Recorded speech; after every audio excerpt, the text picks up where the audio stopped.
Merci beaucoup d'être avec nous. Vous avez beaucoup occupé la scène médiatique et donc politique hier avec le congrès de votre nouveau parti, le Amui Tahir Otenuna Maohi. Avant de parler de votre stratégie politique, on va parler d'abord de cette petite surprise pour le grand public. C'est la désignation de votre compagne, Pascale Haïti, dans la première circonscription pour les législatives. Elle passe de l'ombre à la lumière. Non, pas. Chers amis, bonsoir. Non, je voulais vous dire avant tout, le Amui Tahir Otenuna Maohi n'est pas un nouveau parti. C'est l'ancien Tahoira. Oui, c'est l'ancien. On va parler de la stratégie. On est arrivé après 45 ans à un moment où il faut renouveler, changer, rajeunir. Et donc faire une nouvelle ligne politique. Nom qui devient Amui Tahir Otenuna Maohi. Mais sur la désignation dans la première circonscription, on va parler d'abord des candidats aux législatives. Pascale Haïti, votre compagne, c'est la surprise quand même. Mais c'est pas une surprise. C'était à l'unanimité. Ça fait 20 ans qu'elle m'accompagne partout, tous les jours. Elle connaît toutes les structures du Tahoira, aujourd'hui Amui Tahir. Elle connaît les responsables, les présidents de fédération. Et c'est moi, je pense, candidature logique. Après que le gouvernement français, l'État français m'ait rejeté avec cette inéligibilité, Pascale Haïti est la meilleure personne qui pourrait me représenter. Et vous écoutez aussi. Quand on va voir Pascale Haïti, on a dit c'est Gaston Floss. Voilà. Vous ne vous en cachez pas. Oui, non, pas du tout. Pour la troisième circonscription, par contre, toujours pas de nom. Oui, c'est ça. Nous attendons. Je ne veux pas me presser. On a le temps. Mieux vaut choisir le bon candidat. Mais Tawhiti Nena n'est plus une épine dans votre pied. Quand même, ça vous a posé problème, cette histoire avec Tawhiti Nena? Non, pas du tout. C'est un non-événement. Tout simplement. C'est tout simplement. Pour revenir sur le congrès, donc votre nouvelle ligne politique, c'est donc ce pays associé, c'est bien cela. Quelle différence avec l'indépendance de Oscar Temaru? Oui, alors je voulais vous dire que ce n'est pas ce seul point-là.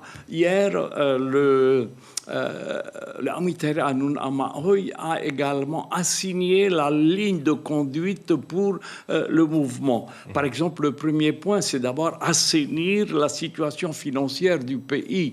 Ça, c'est vraiment aujourd'hui, avec la dette de l'ordre de 200 milliards, il faut faire ça. Deuxièmement, c'est important également, sortir le pays de la situation catastrophique suite à la crise du Covid.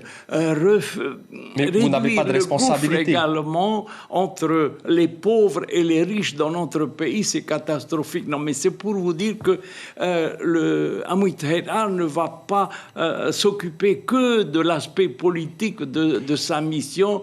Elle a également un aspect social surtout. Je reformule ma question. Oui. Quelle différence entre une indépendance progressive, entre guillemets, du Tawini Huiratira et une autonomie renforcée prônée par le Amui Tahir Otenuna Maohi? Oui, alors, l'objectif lointain, c'est évidemment la souveraineté, la liberté, l'indépendance du peuple maohi.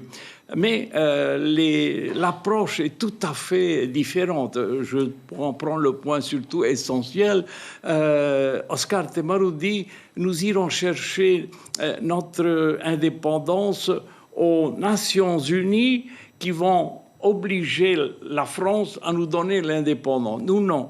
Nous demandons à la France, et nous voulons discuter directement à la France, nous voulons demander à la France d'organiser un référendum d'autodétermination.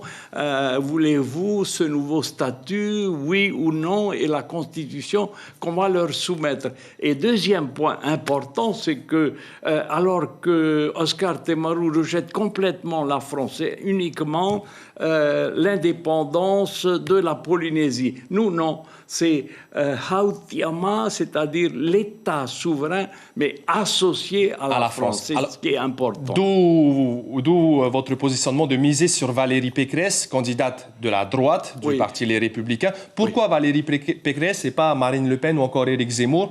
Vous êtes de droite, vous ne l'avez jamais caché, mais pourquoi elle? Oui, parce que c'est mon ancienne famille et je pense que si elle est présente au deuxième tour, il est certain que ce sera elle qui sera présidente de la République. Et qu'elle soutiendra certainement votre démarche. En tout cas, vous attendez ce retour d'ascenseur. C'est une autre histoire. Ce n'est pas dans ce sens-là que nous l'avons... Vous savez... En tout cas, pour Marine Le Pen, ce n'était pas le cas à l'époque. On peut dire que Macron n'a pas aidé la Polynésie. Regardez, notre président est en France. On aurait pensé que l'État allait lui offrir ces 36 milliards. Ils vont signer le prêt garanti jeudi. C'est un prêt, il faut rembourser. Rapidement, Gaston Floss, pour terminer sur la composition du groupe Tahoeraa à l'Assemblée. À la base, vous aviez 8 représentants. James O a quitté le navire. Qu'en est-il aujourd'hui? Vous avez combien de représentants qui sont censés représenter le Amuiteira au Tenun a Maui?